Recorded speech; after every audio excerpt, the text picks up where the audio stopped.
बच्चों, पिछले कक्षा में भी आपने प्रायिकता यह अध्याय पढ़ा है और इस कक्षा में भी आप प्रायिकता इस चैप्टर को पढ़ेंगे। तो ये जो चैप्टर है वो पिछले चैप्टर का या पिछली कक्षा में जो आपने अध्याय पढ़ा है उसका यह विस्तार है। और पिछले कक्षा में आपने पढ़ा था कि घटना क्या होती है, प्रतिदर्श समष्टि या सैंपल स्पेस किस तरीके से कलेक्ट करते हैं, और किसी घटना के घटने की प्रायिकता किस तरीके से निकालते हैं, घटना परस्पर अपवर्जी है, स्वतंत्र घटनाएं हैं या संबंधित घटनाएं हैं, ये सब आपने देखा था। इस चैप्टर में हम देखने वाले हैं सप्रतिबंध प्रायिकता, जिसमें कुछ कंडीशन होगा। जब एक घटना घट चुकी है तब दूसरे घटना के घटने की प्रायिकता हम निकालेंगे, जहां पर आपको कॉम्बिनेशन और परमुटेशन थ्योरी की भी जरूरत पड़ेगी। क्रमचय और संचय के जो सिद्धांत है वह भी यहाँ पर कुछ उपयोग में आएंगे। फिर हम देखेंगे कि बेज का प्रमेय से हम किस तरीके से समस्याओं को हल करते हैं, प्रॉब्लम्स को सॉल्व करते हैं। फिर हम देखेंगे कि प्रायिकता का गुणनफल सिद्धांत क्या है, किस तरीके से हम इसके सहायता से भी प्रश्नों को हल करते हैं। संपूर्ण प्रायिकता का प्रमेय देखें। फिर अंत में हम देखेंगे कि सैद्धांतिक बारंबारता बंटन किस तरीके से की जाती है, जिसमें हम मुख्यतः 3 प्रकार की बारंबारता बंटन को देखेंगे, जिसमें पहला है पॉइजन बंटन, दूसरा है द्विपद बंटन, और तीसरा है प्रसामान्य बंटन। तो इस तरीके से इस अध्याय को हम देखेंगे। तो आइए शुरू करते हैं ये अध्याय। कंडीशनल प्रोबेबिलिटी या सप्रतिबंध प्रायिकता। यदि हमें किसी प्रतिदर्श समष्टि की 2 घटनाएं दी गई हो तो इस पर विचार करें तो किसी एक घटना के घटित होने का प्रभाव दूसरी घटना की प्रायिकता पर पड़ता है। यदि किसी स्वेच्छ प्रतिदर्श समष्टि S के संबद्ध 2 घटनाएं A और B हो तो घटना A के घटित होने की प्रायिकता जब घटना B पूर्व से घटित हो चुकी हो, घटना A के घटित होने की सप्रतिबंध प्रायिकता कहलाती है। इसे P of A by B से निरूपित करते हैं।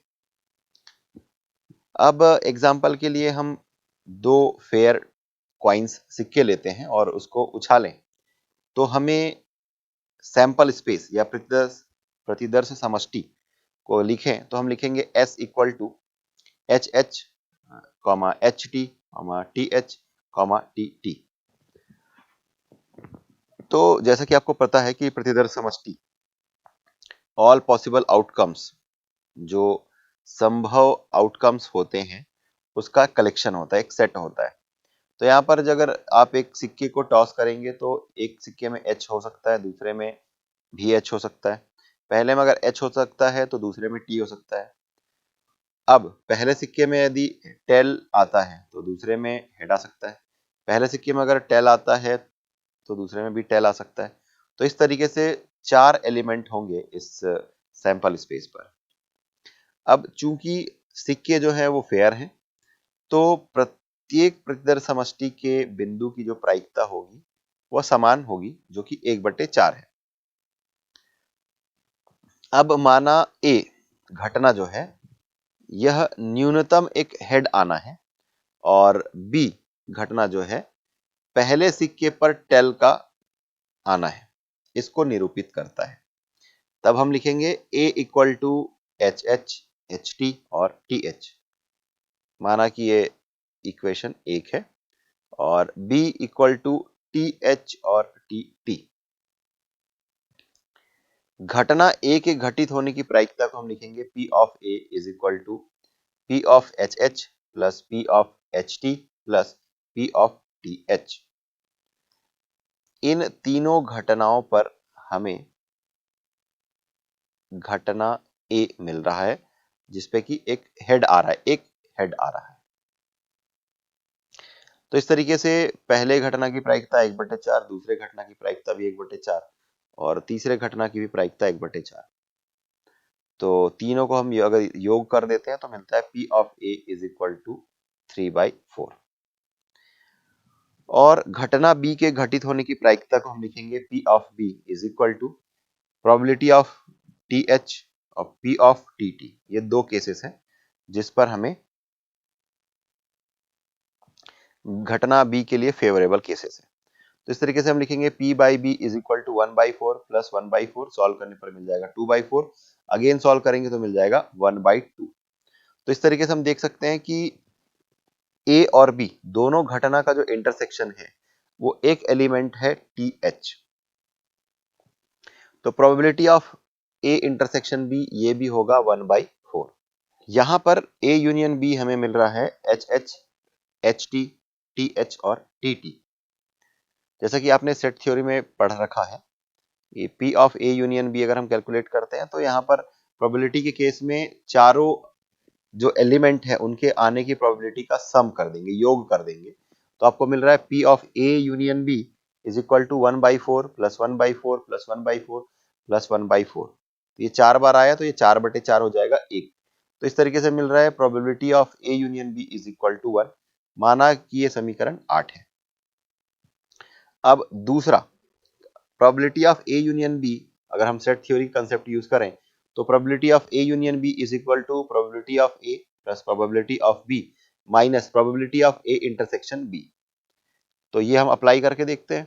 P ऑफ A हो जाएगा 3/4, P ऑफ B हो जाएगा 2/4 और P of A intersection B हो जाएगा 1/4, ये माइनस साइन के साथ में। तो इस तरीके से राइट हैंड साइड को सॉल्व करेंगे तो 4/4 मिल जाएगा 1। और समीकरण 8 में भी हमें मिला था probability of A union B is equal to 1। तो इस तरीके से probability of A union B is equal to probability of A plus probability of B minus probability of A intersection B, ये सत्य है। घटना B पहले से घट चुकी हो तो घटना A के घटित होने की प्रायिकता को हम लिखते हैं P of A upon B, और जो कि बराबर होगा P of A intersection B upon P of B के। अब P of A intersection B ये आपको मिलता है 1/4 और प्रोबेबिलिटी ऑफ B क्या मिलता है 2/4। इन दोनों मानों को रख देंगे और सॉल्व करेंगे तो आपको मिल जाएगा 1/2। तो जैसा कि आपको पता है कि B के वे अवयव जो कि घटना A के भी अनुकूल है, अर्थात घटना A और B के कॉमन एलिमेंट है, या दूसरे शब्दों में साझा अवयव है, ये भी A इंटरसेक्शन B के लिए प्रतिदर्श बिंदु कहलाएंगे या फिर सैंपल पॉइंट कहलाएंगे। इस प्रकार हम घटना A की सप्रतिबंध प्रायिकता जबकि घटना B घटित हो चुकी है इस प्रकार लिख सकते हैं। Probability of A upon B is equal to A intersection B के अनुकूल प्रतिदर्श बिंदुओं की संख्या बटे B के अनुकूल प्रतिदर्श बिंदुओं की संख्या। तो इस तरीके से हम लिख पाएंगे probability of A upon B is equal to cardinality of A intersection B upon cardinality of B। समीकरण 1 के राइट हैंड साइड में अंश और हर को प्रतिदर्श समष्टि के अवयवों की कुल संख्या NS, कार्डिनलिटी ऑफ S, मतलब N ऑफ S से भाग दे दिया जाए तो हमें क्या मिल जाएगा, probability of A intersection probability of A upon B is equal to cardinality of A intersection B upon cardinality of S then whole upon cardinality of B upon cardinality of S। तो numerator अंश में जो हमें दिखाई दे रहा है उसको हम लिख सकते हैं probability of A intersection B, और डिनोमिनेटर या हर में जो हमें दिखाई दे रहा है उसे हम लिखेंगे प्रोबेबिलिटी ऑफ B। माना कि ये समीकरण 2 है।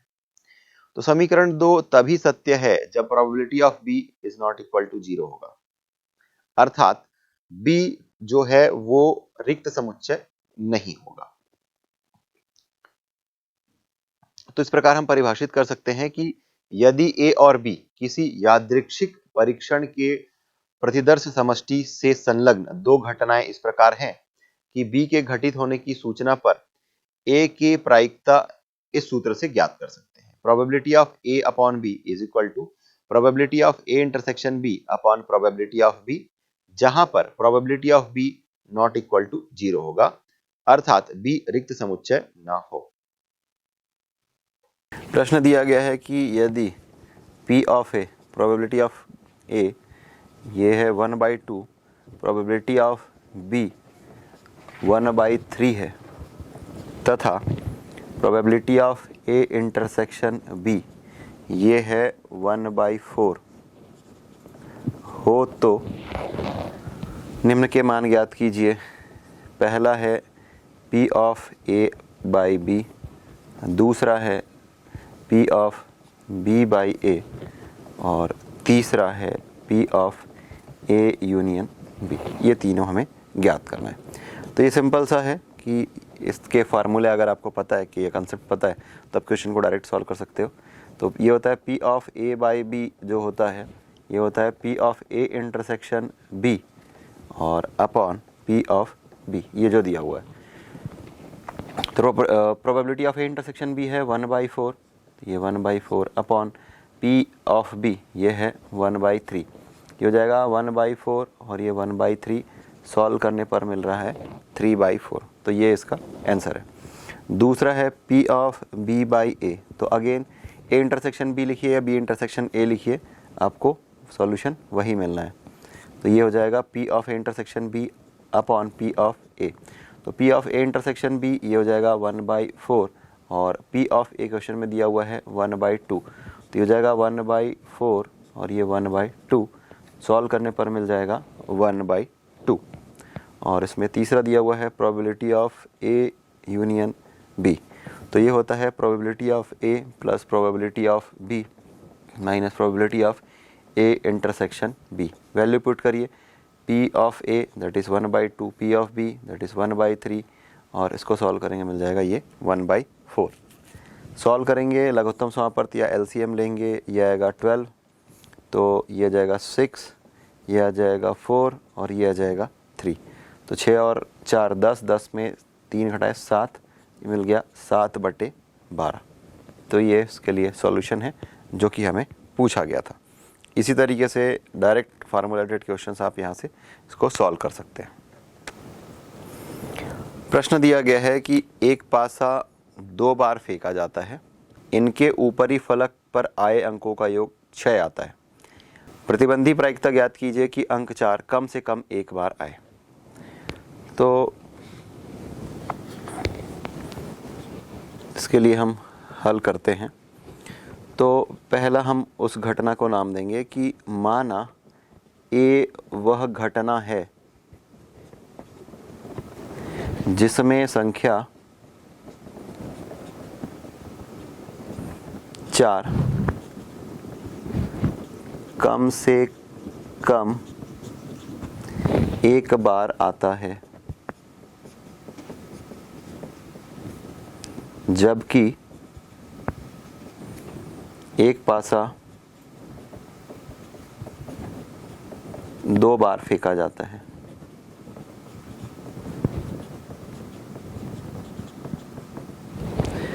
तो हम इसके लिए एक A के लिए जो फेवरेबल केसेस है वो लिख लेते हैं। क्या बोला गया है कि एक पासा को 2 बार फेंका जाता है, उसके ऊपरी फलक पर आए अंकों का योग 6 आता है। प्रतिबंधी प्रायिकता ज्ञात कीजिए जब अंक 4 कम से कम एक बार आए। तो ये हो सकता है 4-1, ये हो सकता है 4-2, ये हो सकता है 4-3, ये हो सकता है 4-4, ये हो सकता है 4-5 और ये हो सकता है 4-6। 4 कम से कम एक बार आना चाहिए, तो ये एक बार हो गया। दूसरा है इसका उल्टा रिवर्स कर देते हैं, 1-4, 2-4, 3-4।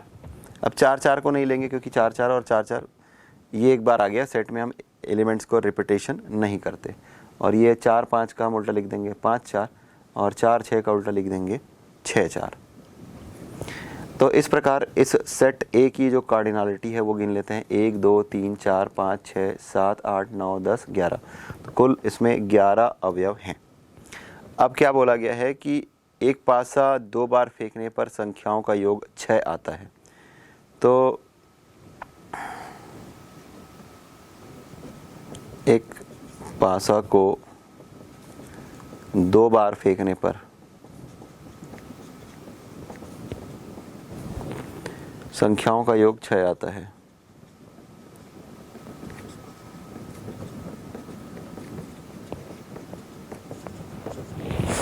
तो इसके लिए हम B लेकर के चलते हैं और इसका फेवरेबल केस ले लेते हैं। अब 2 पासे को जब 2 बार फेंक रहे हैं तो अंकों का योग 6 कब कब आ सकता है। तो एक सबसे छोटा अंक और एक सबसे बड़ा अंक लेकर के चलते हैं, क्योंकि शून्य तो आएगा नहीं, तो ये आएगा 1 और दूसरा संख्या हो जाएगा 5। 5 1 का उल्टा कर देंगे, 1 5 का उल्टा कर देंगे, मतलब अंकों को स्वैप कर देंगे नंबर्स को। तो ये हो गया 1 5 5 1, फिर 2 और 4 और 4 2। अब एक है 3 3। इसके अलावा कोई और एलिमेंट नहीं है जिसमें दोनों को जोड़ने पर, दोनों अंकों को जोड़ने पर जो कि पासों के फेंकने पर आता है योग 6 आए। तो इस सेट बी की जो कार्डिनलिटी है 1 2 3 4 5, कुल इसमें कितने अवयव हैं? 5 अवयव हैं। अब चूंकि हमें प्रतिबंधित प्रायिकता निकालनी है तो घटना ए और बी इन दोनों में कॉमन एलिमेंट जो है वो हम कैलकुलेट कर लेते हैं। तो ए इंटरसेक्शन बी, इन दोनों में कौन कौन सा अवयव है? तो एक तो है ये 4 2 और 2 4, ये दोनों अवयव यहाँ पर दिखाई दे रहे हैं। इसके अलावा और कोई भी अवयव नहीं है। तो ये है 2 4 और 4 2। तो इस सेट की कार्डिनलिटी ए इंटरसेक्शन बी की कार्डिनलिटी हो गया 2। और अब चूंकि पासे को फेंका जा रहा है तो सैंपल स्पेस में कितने एलिमेंट होंगे? 6 × 6। पहली बार पासे को फेंका जा रहा है तो 6 हो जाएगा, दूसरे बार पासे को फेंका जा रहा है तो 6, दोनों का गुणा करेंगे तो कुल मिलके मिल जाएगा 36। अब क्या बोला गया है? प्रतिबंधी प्रायिकता ज्ञात कीजिए जब अंक 4 कम से कम एक बार आए। तो हम पहले लिखेंगे प्रोबेबिलिटी ऑफ ए, कैलकुलेट कर लेंगे। तो ये प्रोबेबिलिटी ऑफ ए कुछ इस तरीके से मिल जाएगा। तो ये n of A that is 11 और n of s that is 36। अब इसी तरीके से p ऑफ b ये कैलकुलेट कर लेते हैं। तो p ऑफ b मतलब cardinality of b upon n of s। तो ये है 5 और ये है 36। तो p ऑफ a मिल गया, p ऑफ b मिल गया। अब p of a intersection b लेते हैं। तो a इंटरसेक्शन b की कार्डिनलिटी है 2 और n ऑफ s मिल जाएगा 36। तो मिल जाएगा 1/18। या चूँकि बेस 36 का चल रहा है तो 36 यहीं तक लिख करके भी इसको आगे सॉल्व कर सकते हैं। अब क्या बोला गया है कि जो हमें प्रायिकता पता करनी है तो हमें P of A by B calculate करना है। अभिष्ट प्रायिकता अर्थात अंक 4 कम से कम एक बार आए यदि अंकों का योग 6 आता है। तो इसे हम लिखेंगे अभिष्ट प्रायिकता। तो P of A by B ये होता है probability of A intersection B upon P of B। A intersection B की probability probability of A intersection B हमने कैलकुलेट किया है 2/36 और प्रोबेबिलिटी ऑफ गेटिंग B ये लिखा है 5/36। तो सॉल्व करने पर मिल जाएगा 2/5 जो कि इस क्वेश्चन के लिए सॉल्यूशन है जो हमें कैलकुलेट करने के लिए कहा गया था। अगला प्रश्न है कि 52 ताशों की एक गड्डी में से एक पत्ता निकाला जाता है और फिर वापस रख दिया जाता है। गड्डी को फेंट कर पुनः दूसरा पत्ता निकाला जाता है। प्रायिकता ज्ञात कीजिए कि पहला पत्ता बादशाह और दूसरा पत्ता लाल रंग का गुलाम है। तो जब भी बात ताश के पत्तों की आती है तो आपको यह पता होना चाहिए कि ताश में कुल 52 पत्ते होते हैं। 13 13 13 इस तरीके से 4 सेगमेंट होता है। एक को बोलते हैं पान जो कि लाल रंग का होता है, दूसरा पान जैसा ही होता है लेकिन ये ब्लैक कलर का होता है, इसको हम हुकुम बोलते हैं। एक होता है चीड़ी और दूसरा होता है ईंट। तो इस तरीके से 4 प्रकार के मेनली पत्ते होते हैं। अब यहाँ पर बात की गई है बादशाह की। तो के जो ताश के पत्ते में के लिखा होता है वो बादशाह होता है और लाल रंग के पत्तों की बात की जा रही है। तो 26 पत्ते लाल रंग के होते हैं और 26 पत्ते काले रंग के होते हैं, ये आपको पता है। तो पहला प्रश्न का पहला भाग कि 52 ताशों की एक गड्डी में से एक पत्ता निकालने पर उसमें बादशाह होने की प्रायिकता हमें निकालनी है। हम लिखेंगे कि 52 ताशों की गड्डी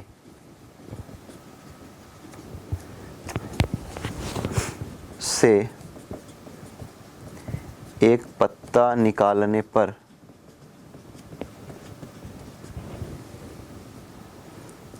उसके बादशाह होने की प्रायिकता। तो ये हो जाएगा बादशाह जो होंगे वो 4 होंगे, एक हुकुम, चीड़ी, ईंट और पान में, और कुल 52 पत्ते होते हैं, तो ये हो जाएगा 4/52।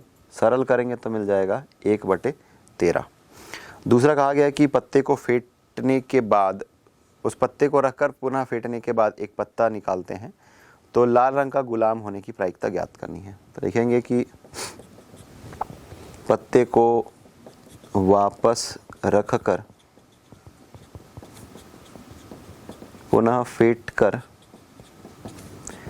एक पत्ता निकालने पर उसके लाल रंग का गुलाम होने की प्रायिकता। तो जो जे होता है ये गुलाम होता है, और लाल रंग के 2 गुलाम होते हैं, काले रंग के 2 गुलाम होते हैं।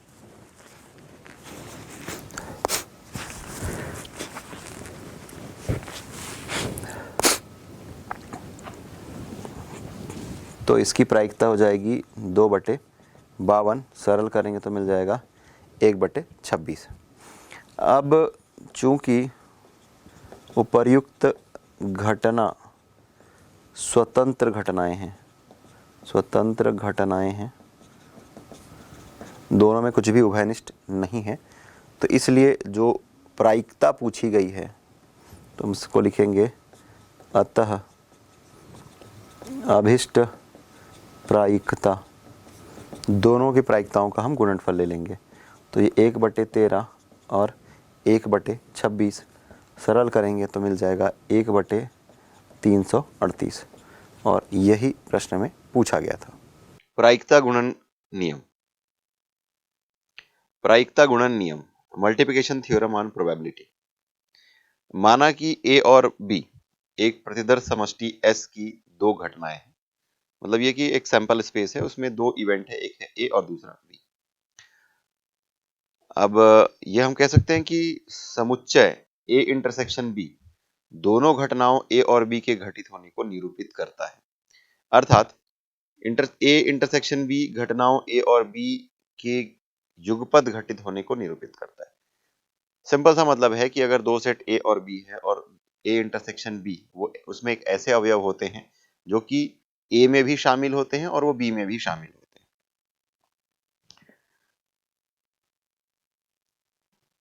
तो उदाहरण से हम समझते हैं कि एक के बाद दूसरा पत्ता निकालने के लिए परीक्षण में मिश्र घटना एक हुकुम का पत्ता और एक ईंट का पत्ता निकालने की प्रायिकता ज्ञात करने में आवश्यकता पड़ती है। घटना ए बी की प्रायिकता ज्ञात करने के लिए हम सप्रतिबंध प्रायिकता का उपयोग करते हैं। घटना बी के दिए जाने पर घटना ए की सप्रतिबंध प्रायिकता को हम P of A by B से निरूपित करते हैं। और आपको जैसा कि पता है कि इसके लिए हम फार्मूला लिखते हैं P of A by B is equal to P of A intersection B upon P of B, जहां पर P of B is not equal to 0 है। P यहाँ पर प्रोबेबिलिटी को शो कर रहा है, प्रायिकता को शो कर रहा है।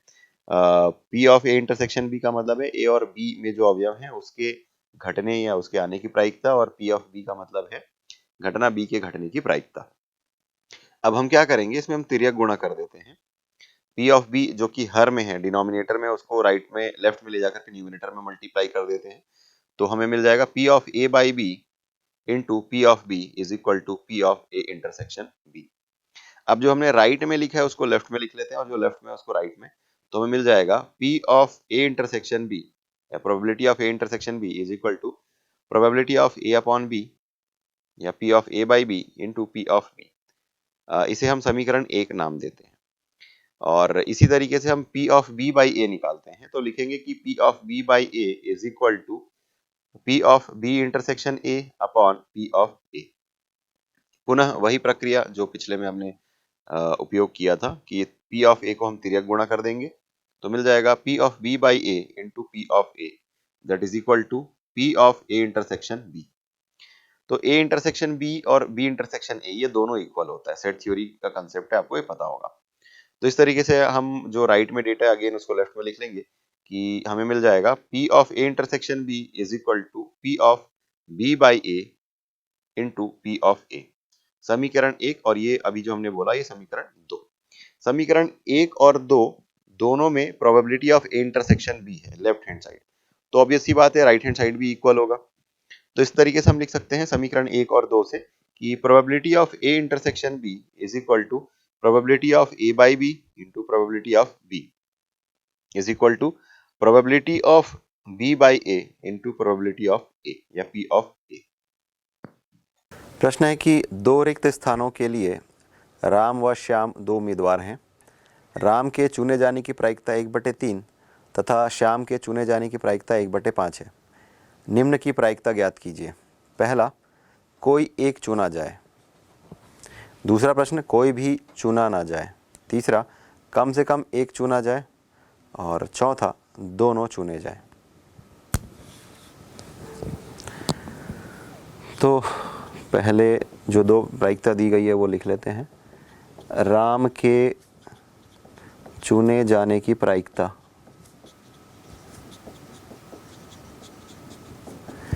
राम के चुने जाने की प्रायिकता 1/3 है, तो लिखते हैं P ऑफ A ये 1/3। दूसरा है श्याम के चुने जाने की प्रायिकता, ये भी दिया है। श्याम के चुने जाने की प्रायिकता प्रोबेबिलिटी ऑफ B 1/5 है। अब प्रश्न का पहला भाग कि कोई एक चुना जाए। कोई एक चुना जाए, तो इस स्थिति में ये होगा कि जब राम चुना जाएगा तब श्याम नहीं चुना जाएगा, और जब श्याम चुना जाएगा तो राम नहीं चुना जाएगा। तो इसको हम लिखेंगे probability of A B bar. A चुना जा रहा है, B नहीं चुना जा रहा है, plus probability of A bar B। A नहीं चुना जा रहा है, B चुना जा रहा है। जिसमें बार लगा है वो नहीं चुना जा रहा है, जिसमें बार नहीं लगा है वो चुना जा रहा है। तो this is nothing but P of A into P of B bar plus P of A bar into P of B। P of B बार कैसे निकालेंगे? 1 माइनस P ऑफ B, ऐसा लिख करके हम इसको सॉल्व कर लेंगे। तो P ऑफ A है 1/3, P ऑफ B बार तो 1 ऋण 1/5। देखो, किसी के चुने जाने की प्रायिकता और ना चुने जाने की प्रायिकता दोनों का योग 1 होगा। तब जब नहीं चुने जाने की प्रायिकता अगर हमें निकालना है तो 1 से घटा देंगे चुने जाने की प्रायिकता को। तो इसी तरीके से P ऑफ A बार निकालना है तो ये 1 माइनस 1/3 हो जाएगा और P बाई B 1/5 हो जाएगा। तो ये 1/3 और ये हो जाएगा 4/5, ये हो जाएगा 2/3 और ये हो जाएगा 1/5। तो ये हो गया 4/15 और ये हो गया 2/15, 6/15। सरल करेंगे तो 3 दूनी 6 और 3 पंचे 15, तो ये मिल जाएगा आपको 2/5। इसका दूसरा भाग है कि कोई भी चुना ना जाए। कोई भी चुना ना जाए। अब एक को भी नहीं चुनना है तो ये मिल जाएगा P of A bar B bar, that means P of A bar into P of B बार। तो मिल जाएगा, इसको हम लिख सकते हैं 1 माइनस P ऑफ A और इसको लिख सकते हैं 1 माइनस P ऑफ B। तो 1 माइनस P ऑफ A ये 1/3 और दूसरा 1 माइनस 1/5, तो ये मिल जाएगा 2/3, ये मिल जाएगा 4/5, तो मिल जाएगा 8/15। इसका तीसरा भाग है कि कम से कम एक चुना जाए। कम से कम एक चुना जाए। तो इस अवस्था में हम क्या लिखेंगे कि इसमें A चुना जा रहा है, इसमें B चुना जा रहा है और इसमें दोनों चुने जा रहे हैं। तो इसको हम लिख सकते हैं probability of A into probability of B bar plus probability of A bar into probability of B plus probability of A into probability of B। तो P of A 1/3, probability of B है 1/5, इसको 1 में subtract करेंगे तो मिल जाएगा 4/5। Probability of A bar 1 - 1/3 that is 2/3, probability of B 1/5, probability of A 1/3, probability of B 1/5, तो मिल जाएगा 4/15 पहले वाले का, दूसरा 2/15 और तीसरा वाला 1/15। तो 4 और 2 6 और 1 7, 7/15 ये हमें मिल जाएगा।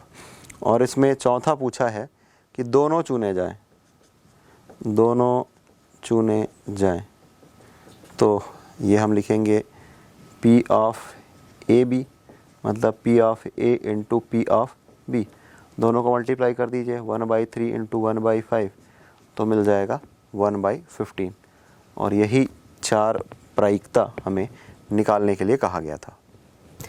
अगला प्रश्न दिया गया है कि एक थैले में 5 रुपए के 5 सिक्के और 4 50 पैसे के सिक्के हैं, दूसरे थैले में 5 रुपए के 5 सिक्के तथा 3 50 पैसे के सिक्के हैं। किसी एक थैले से सिक्का गिर पड़ता है, यह 5 रुपए का सिक्का है, इसकी प्रायिकता ज्ञात कीजिए। तो सबसे पहली बात ये हम ज्ञात करेंगे कि पहले सिक्के के गिरने पर, पहले थैले में से अगर कोई एक सिक्का गिरता है तो उसके 5 रुपए के सिक्के होने की प्रायिकता क्या होगी। फिर यही काम हम दूसरे थैले के लिए करेंगे कि दूसरे थैले से 5 रुपए के सिक्के गिरने की प्रायिकता क्या होगी। और फिर हम देखेंगे कि दोनों थैलों में से किसी एक थैले से सिक्का गिरने की प्रायिकता क्या होगी, और उसके बाद हम अभीष्ट प्रायिकता निकाल लेंगे।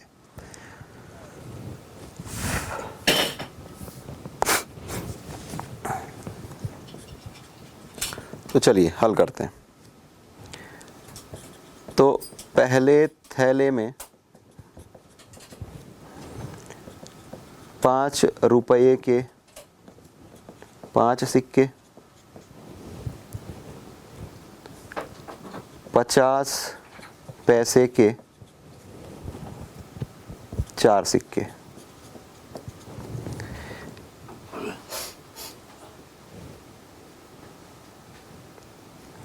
अब पहले थैले से एक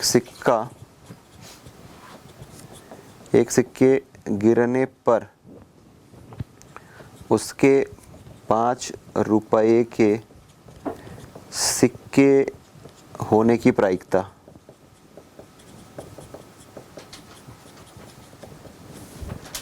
तो 5 रुपए के कितने सिक्के हैं, 5 सिक्के हैं, और दोनों को जोड़ देंगे तो 5 और 4 9, तो ये 5/9 मिल जाएगा कि पहले थैले से यदि एक सिक्का गिरता है तो उसके 5 रुपए के सिक्के होने की प्रायिकता ये हो गई। इसी प्रकार दूसरे थैले से, अब हम दूसरे थैले की बात करते हैं। दूसरे थैले में क्या क्या है, 5 रुपए के 5 सिक्के हैं और 50 पैसे के 3 सिक्के हैं। इसी प्रकार अब हम क्या कैलकुलेट करेंगे कि दूसरे थैले से एक सिक्का गिरने पर उसके 5 रुपये के सिक्के होने की प्रायिकता,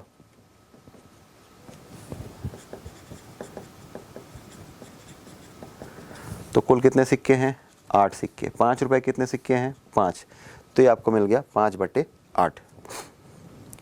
अब दोनों थैलों में से किसी एक से सिक्का गिरेगा, तो दोनों थैलों में से किसी एक थैले से सिक्के गिरने की जो प्रायिकता है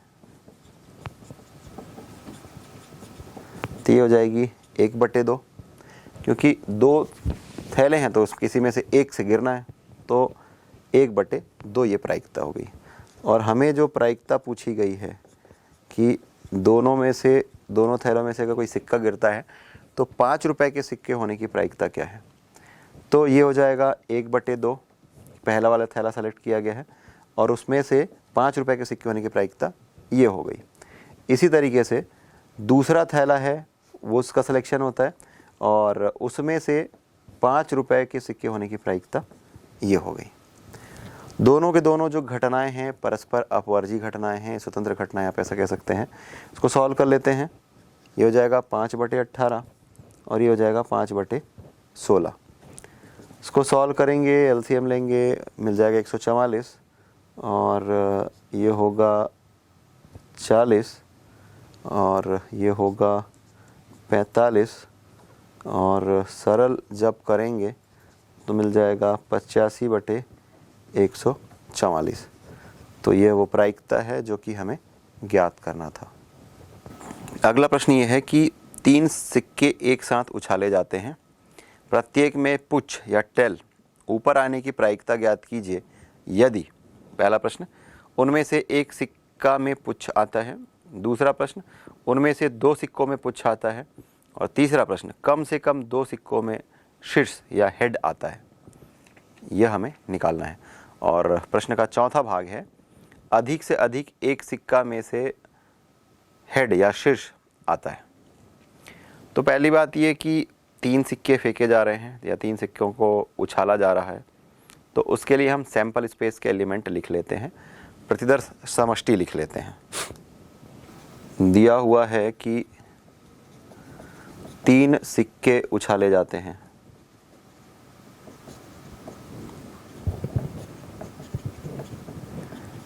अतः प्रतिदर्श समष्टि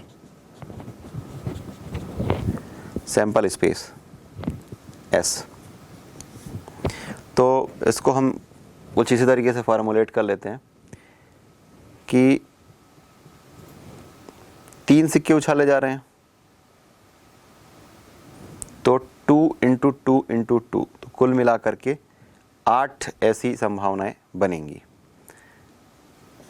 तो पहली बार हम ये करते हैं कि आधे में हम हेड ले लेते हैं, 4 हेड और 4 टेल, क्योंकि 8 है तो आधे में हेड आधे में टेल।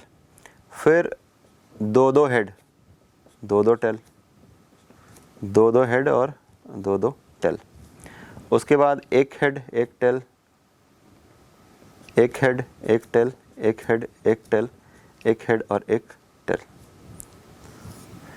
ये इस तरीके से ये हमने प्रतिदर्श समष्टि लिख लिया। प्रश्न में ये कहा गया है कि 3 सिक्के उछाले जाते हैं, प्रत्येक में पुच्छ आने की प्रायिकता ज्ञात करना है। पुच्छ आने की प्रायिकता ज्ञात करना है जबकि उनमें से एक सिक्के में पुच्छ आता है। तो हम पहला प्रश्न सरल कर रहे हैं कि हमें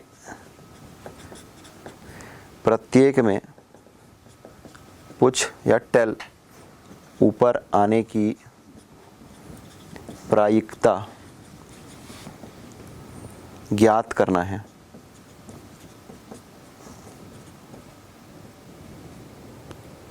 यदि उनमें से एक सिक्के में पुच्छ आता है।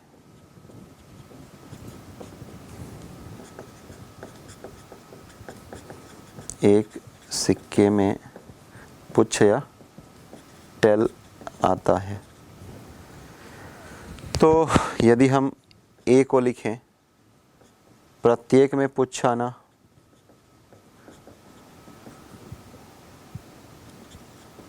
आने की घटना, प्रत्येक में पुच्छ आने की घटना मतलब टेल टेल टेल, यही ये जो एक कॉम्बिनेशन आ रहा है टी टी टी, ये आपको मिल जाएगा। तो इसका मतलब ये कि सेट A की जो कार्डिनलिटी है ये 1 हुई।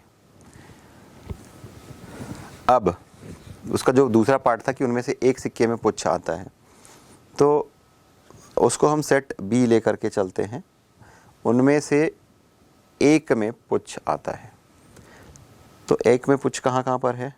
एक तो HHT, ये एक कॉम्बिनेशन है, दूसरा है HTH, ये दूसरा कॉम्बिनेशन है, कम से कम एक आना चाहिए ना, तो फिर ये HTT, ये तीसरा है, चौथा है THH, पांचवा है THT, छठवा है TTH, सातवां है टी टी टी टी, 1 2 3 4 5 6 7। तो सेट बी की जो कार्डिनलिटी है ये हो गई 7, और ए इंटरसेक्शन बी में एक ही अवयव है ये टी टी टी वाला, ये टी टी टी। तो इसका मतलब क्या कि इस सेट की जो कार्डिनलिटी है ये 1 हो गई। और हमें क्या पूछा गया है, प्रत्येक में पुच्छ आने की प्रायिकता यदि उनमें से एक सिक्के में पुच्छ आता है। तो हमें जो प्रायिकता निकालनी है, अभिष्ट प्रायिकता, ये क्या हो जाएगा, P of A by B. और आपको पता है कि P of A by B होता है P of A intersection B upon P of B, दोनों को probability of A intersection B। तो इसको हम ऐसा लिख सकते हैं N of A intersection B upon N of S, और दूसरा cardinality of B upon N of S। तो A इंटरसेक्शन B कितने अवयव हैं, 1/36, और B में कितने अवयव हैं, 7/36। सरल कर लेंगे तो मिल जाएगा 1/7। तो घटना A की प्रायिकता जबकि घटना B घट चुकी है, ये P of A by B, इसी को हम कहते हैं। और ये हमारा पहला पार्ट सॉल्व हो गया। अब प्रश्न का दूसरा भाग है कि प्रत्येक में पुच्छ आने की प्रायिकता ज्ञात कीजिए यदि उनमें से 2 सिक्कों में पुच्छ आता है। तो ये जो सैंपल स्पेस के एलिमेंट है हम उसको एज इट इज रखते हैं, सेकंड क्वेश्चन को सॉल्व करते हैं। ठीक है, प्रश्न का दूसरा भाग था कि 3 सिक्कों में पुच्छ या टेल आने की प्रायिकता यदि उनमें से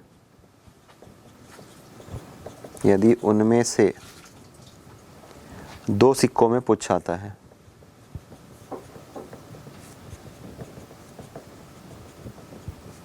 पुच्छ या टेल आता है, ये हमें ज्ञात करनी है।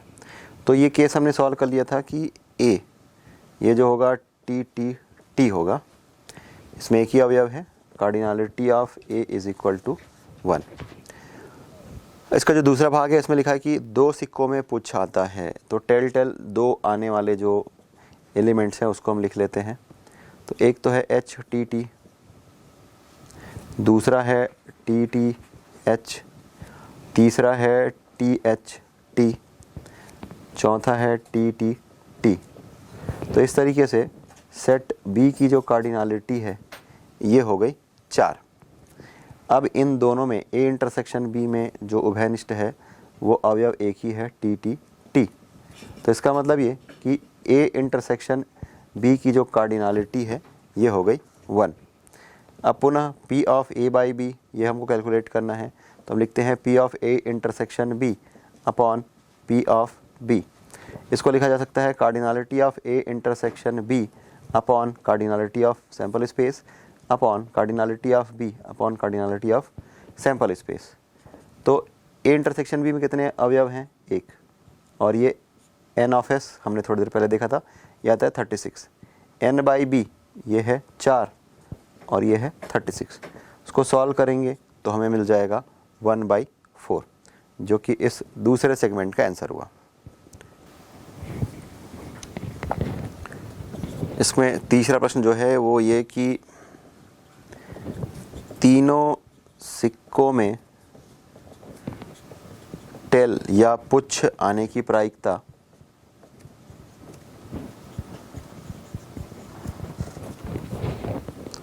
यदि कम से कम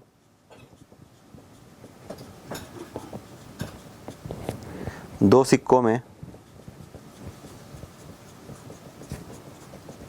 शीर्ष आता है अर्थात हेड आता है,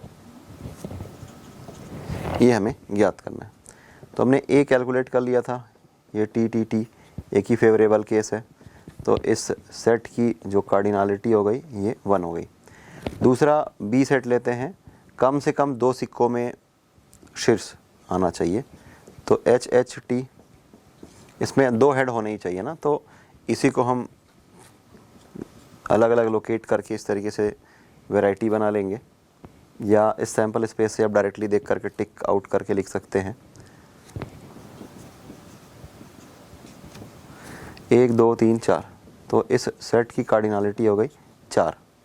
और इन दोनों से हम देखते हैं कि ए और बी, इसमें कोई भी एलिमेंट कॉमन नहीं है, तो ए इंटरसेक्शन बी की जो कार्डिनलिटी है ये हो गई 0।